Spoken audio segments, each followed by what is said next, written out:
Good morning students. आज पाठ number 9 प्रकाश एवं प्रकाश से संबंधित घटनाओं में अपन पाठ नंबर 5 जिसमें पढ़ेंगे अवतल दर्पण से प्रतिबिंब निर्माण।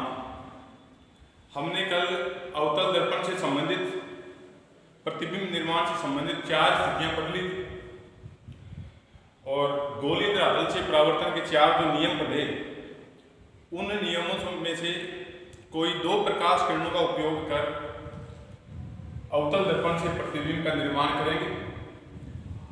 तो 5वीं जो स्थिति है अवतल दर्पण के लिए की काम है वो है जब वस्तु मुख्य फोकस F पर स्थित हो।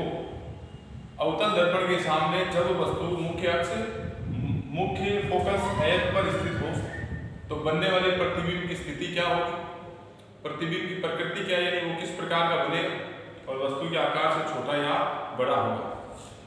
तो अपन वस्तु को दर्पण के सामने मुख्य फोकस F पर रखते हैं। PQ नाम की मान लीजिए अपने पास कोई वस्तु है जो कि मुख्य फोकस F जितनी दूरी पर दर्पण के सामने स्थित है। अब इस वस्तु से निकलने वाली कोई 2 प्रकाश किरण है। पहली मान लीजिए मुख्य अक्ष के समांतर जाने वाली प्रकाश किरण है। हम जानते हैं कि अवतल दर्पण में मुख्य अक्ष के समांतर आपतित होने वाली प्रकाश किरण परावर्तन के पश्चात मुख्य फोकस F से गुजर जाती है। तो ये तो इसकी मुख्य फोकस F से होकर गुजर जाती है। अब दूसरी जो प्रकाश किरण है वो अपन फोकस से नहीं गुजार सकते, वक्रता केंद्र से भी नहीं गुजार सकते, तो इसको अपन ध्रुव पर आपतित करेंगे। और अवतल दर्पण के ध्रुव पर कोई प्रकाश किरण अगर आपतित होती है तो परावर्तन के पश्चात भी वह उतने ही डिग्री का कोण बनाकर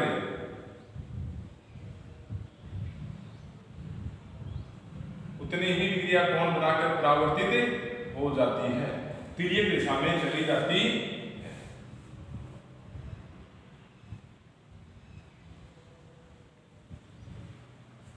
अब यहां जो प्रतिबिंब बनता है उसकी स्थिति क्या होगी, प्रकृति क्या होगी, आकार में छोटा या बड़ा होगा।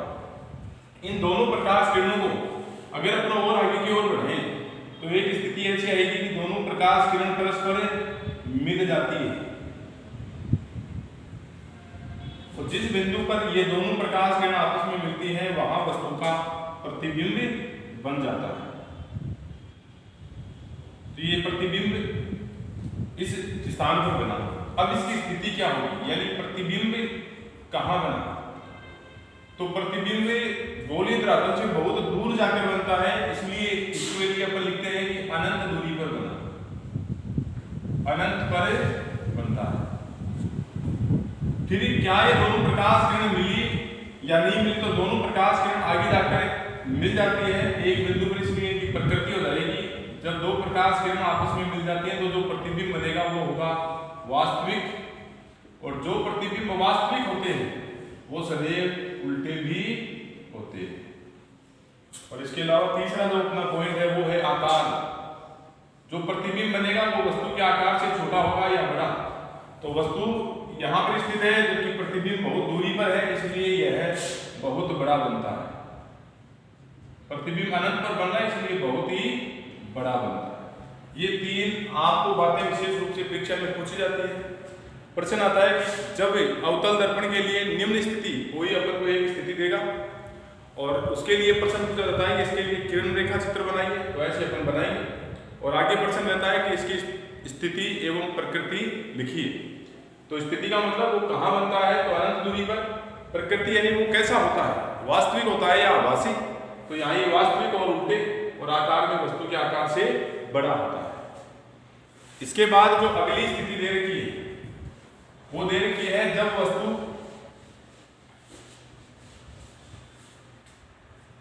स्थिति नंबर 6, जब वस्तु फोकस F व ध्रुव P के मध्य हो। फोकस F व ध्रुव P के मध्य, वही गोलीय अवतल दर्पण दोबारा से बनाते हैं अपन, बाहर की ओर पॉलिश कर देते हैं, इसका नाम अवतल दर्पण है। नाम की, इसके बीचों बीच से गुजरने वाली रेखा इसकी मुख्य अक्ष और ये इसका ध्रुव P। ये कह रहा है जब वस्तु मुख्य फोकस F व ध्रुव P के मध्य हो, PQ नाम की कोई वस्तु इन दोनों के मध्य हो, तो एक प्रकाश किरण जो कि मुख्य अक्ष के समांतर जा रही है, मुख्य अक्ष के समांतर जाने वाली प्रकाश किरण अवतल दर्पण की मुख्य फोकस F से गुजर जाती है, तो इसको तो अपन मुख्य फोकस F से गुजार देते हैं।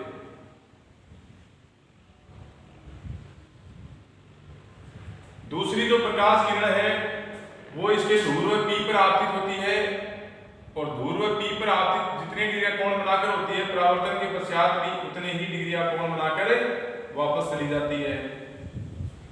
अब अगर इन दोनों प्रकाश किरणों को अपना आंख से देखें इधर, तो ये हमें पीछे से एक बिंदु से आती हुई प्रतीत होती है। ये दोनों प्रकाश किरण हमें पीछे से आती हुई प्रतीत होती है।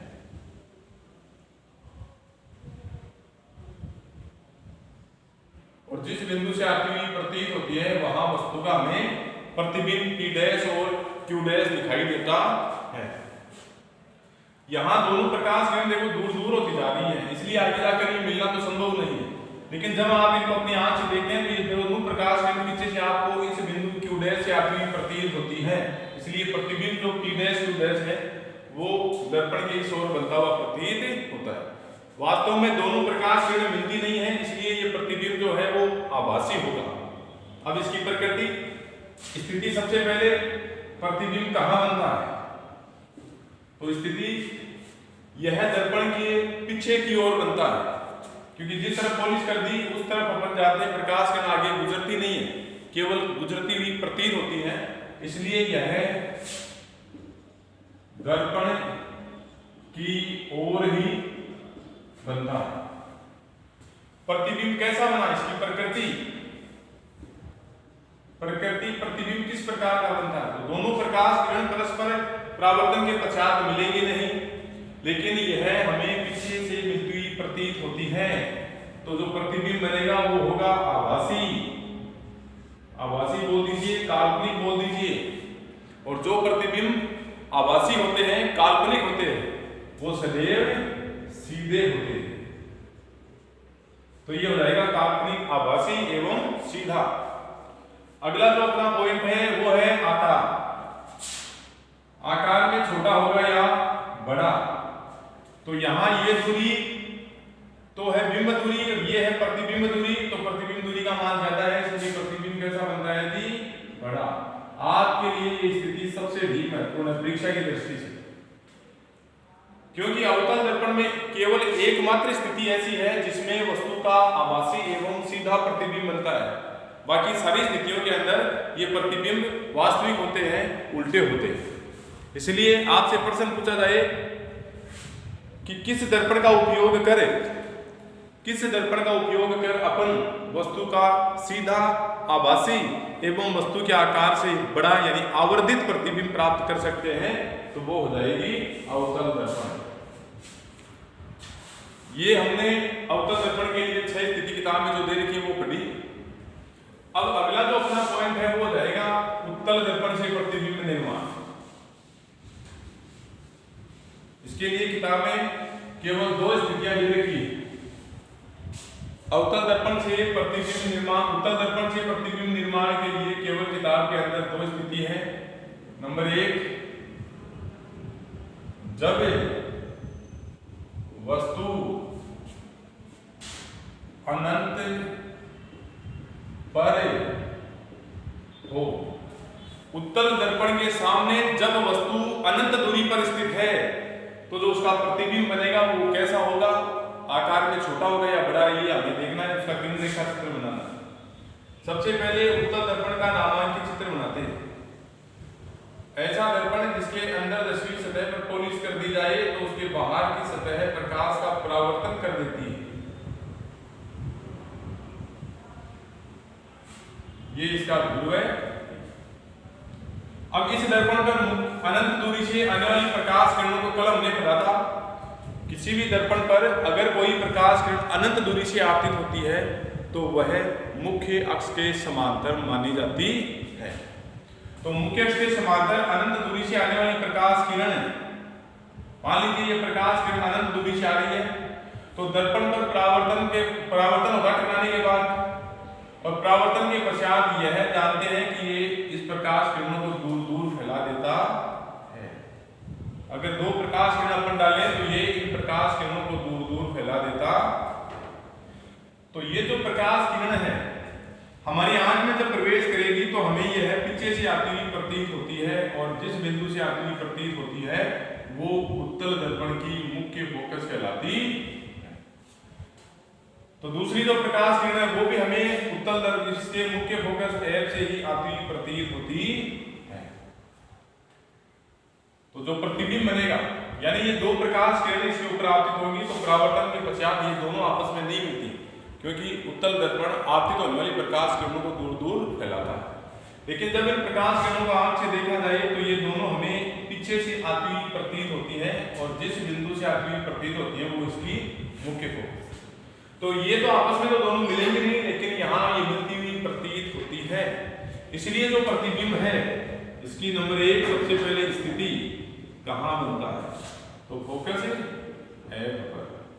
ये फोकस एफ पर केवल बनता हुआ प्रतीत होता है। इसकी जो प्रकृति है प्रकृति हो जाएगी, ये वास्तव में नहीं मिलते हैं, इसलिए इनको आभासी, और जो आभासी होता है वो अपन जानते हैं प्रतिबिंब को क्या माना जाता है, सीधा।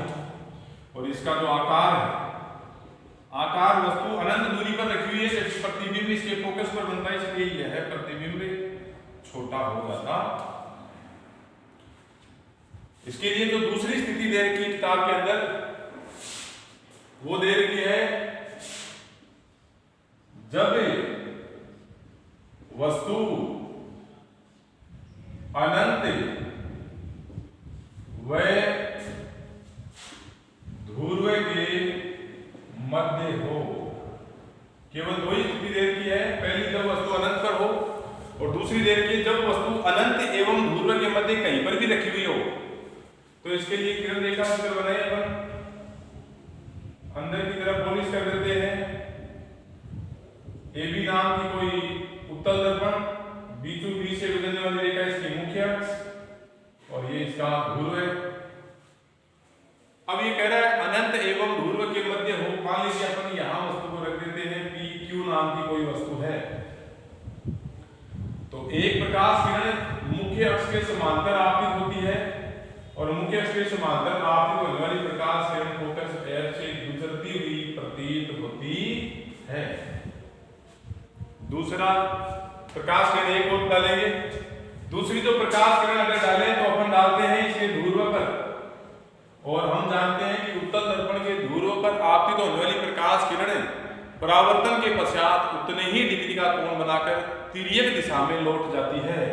मान लीजिए यह अक्ष डिग्री का कोण बनाकर आपतित हुई, तो परावर्तन के पश्चात भी यह अक्ष डिग्री का कोण बनाकर आपतित हो जाती है। जब आप इस प्रकाश किरण को आंख से देखेंगे तो यह भी हमें पीछे से आती हुई प्रतीत होती है। तो इसको यहाँ पीछे की ओर अगर बढ़ाएं तो ये जिस बिंदु पर दोनों मिलती है वहां वस्तु का प्रतिबिंब P डैश Q डैश बन जाता है। बनता कहाँ है, इसकी स्थिति अगर अपन लिखें तो यह ध्रुव एवं फोकस के मध्य बनता हुआ प्रतीत होता है। ये इसका ध्रुव है और ये इसकी फोकस दोनों के बीच में बनता हुआ प्रतीत होता है। इसकी जो प्रकृति है, प्रकृति यदि दो प्रकाश किरण परस्पर मिल जाए तो वास्तविक, लेकिन यहाँ ये दो प्रकाश किरण एक तो रच ली जाती है और दूसरी प्रकाश किरण दिशा में इसलिए केवल मिलती हुई प्रतीत होती है, तो प्रतिबिंब जो बनेगा वो हो जाएगा आभासी एवं सीधा, और आकार में वस्तु के आकार से छोटा, क्योंकि ये दूरी ज्यादा है, ये अब अपने पास तीन दर्पण हो गए, समतल दर्पण, उत्तल दर्पण एवं अवतल दर्पण। तीनों के लिए 1 नंबर का प्रश्न पूछा जा सकता है। समतल दर्पण से बना प्रतिबिंब सदैव सीधा आभासी एवं वस्तु के आकार के बराबर होता है। अवतल दर्पण से बने प्रतिबिंब वास्तविक एवं उल्टे होते हैं, लेकिन एक स्थिति के लिए हमने पढ़ा कि अवतल दर्पण के लिए जो प्रतिबिंब बनता है वो आभासी एवं वस्तु के आकार से बड़ा होता है। और उत्तल दर्पण से दोनों स्थितियों के लिए जो प्रतिबिंब बनेंगे वो सीधा एवं आभासी होता है, लेकिन यहाँ जो प्रतिबिंब बनते हैं यानी जो आभासी प्रतिबिंब बनते हैं वो वस्तु के आकार से सदैव छोटे होते हैं। प्रश्न आ रहा है कि किस दर्पण का उपयोग कर वस्तु का सीधा एवं आवर्धित प्रतिबिंब प्राप्त कर सकते हैं, तो वो हो जाएगी अवतल दर्पण। सीधा आभासी वस्तु के आकार के बराबर प्राप्त करना है तो समतल दर्पण, सीधा आभासी एवं वस्तु के आकार से छोटा प्राप्त करना है तो उत्तल दर्पण। कल हमने उत्तल दर्पण के उपयोग में दो बातें पढ़ी थी। गाड़ी मोटरों में पार्श्व दर्पण के रूप में, साइड वाले शीशे के रूप में जो दर्पण काम में लेते हैं वो उत्तल दर्पण लेते हैं, क्योंकि उत्तल दर्पण किसी वस्तु का सीधा आभासी एवं वस्तु के आकार से छोटा प्रतिबिंब बनाता है। इसलिए ड्राइवर उस दर्पण के अंदर पीछे का वृहद दृष्टि क्षेत्र देखकर सुरक्षित वाहन चला सकता है। इसलिए मिरर, साइड मिरर के रूप में या साइड वाले शीशे के रूप में जो दर्पण काम में लेते हैं वो सदैव उत्तल दर्पण। और इसका दूसरा उपयोग हमने पढ़ा था, एटीएम मशीन के पास ग्राहक की सुरक्षा के लिए भी इस दर्पण का उपयोग किया जाता है। इसके बाद में अगला जो अपना पॉइंट है वो है नई कार्तीय चिन्ह परिपाटी। नई कार्तीय चिन्ह परिपाटी